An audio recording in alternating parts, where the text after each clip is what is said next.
আমাদের দেশে রেলপথ, নৌপথ আর সড়কপথ এই তিনটা পথ যদি উন্নয়ন হয়ে যায় তাহলে ইনশাল্লাহ দেশের যত যানজট আছে এইগুলো আস্তে আস্তে দূর হয়ে যাবো, এইগুলো আর থাকবো না। তো যেখানে দেখেন নিচে দিয়ে গাড়ি চলতেছে, তার উপরে মানুষ চলাচল করতেছে, তার পাশে আবার ট্রেনের রাস্তা, এটা তো এখানে ট্রেনে চলতেছে, তার পাশে কিন্তু আবার নদীটা, এই নদীর উপর দিয়েই তিনটা রাস্তা যথাযথভাবে তিনটা রাস্তা তারা বানায় রাখছে, যার কারণে মানুষের কোনো সমস্যা হয় না, গাড়ি চলাচলের কোনো সমস্যা হয় না।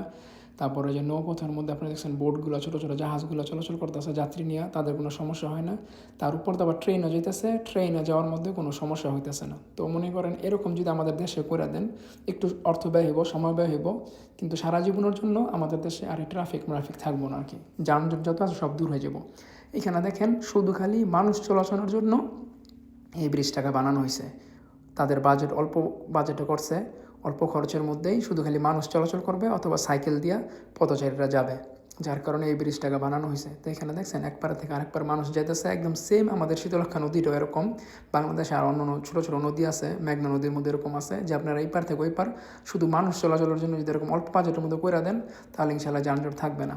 তার নিচে যদি এক জায়গা থেকে আরেক জায়গায় মানুষ পারাপার করতে হয় তাহলে যে ছোটো ছোটো বোটগুলো আছে এই বোটগুলো দিয়ে মানুষ যাতায়াত করেন, অল্প খরচের মধ্যে মানুষ যাতায়াত করতে পারবে।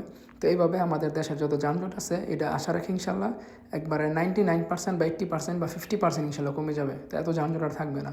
এখন যদি আমাদের দেশে এরকম ব্যবস্থা আপনারা না করে দেন, আপনারা যারা সরকারি দল আছেন এবং বিরোধী দল আছেন, আপনাদেরও দায়িত্ব যে মিল্লা আমরা ইনশাল্লাহ কাজ করব, দেশকে একসাথে গড়ব, দেশকে উন্নয়ন করব।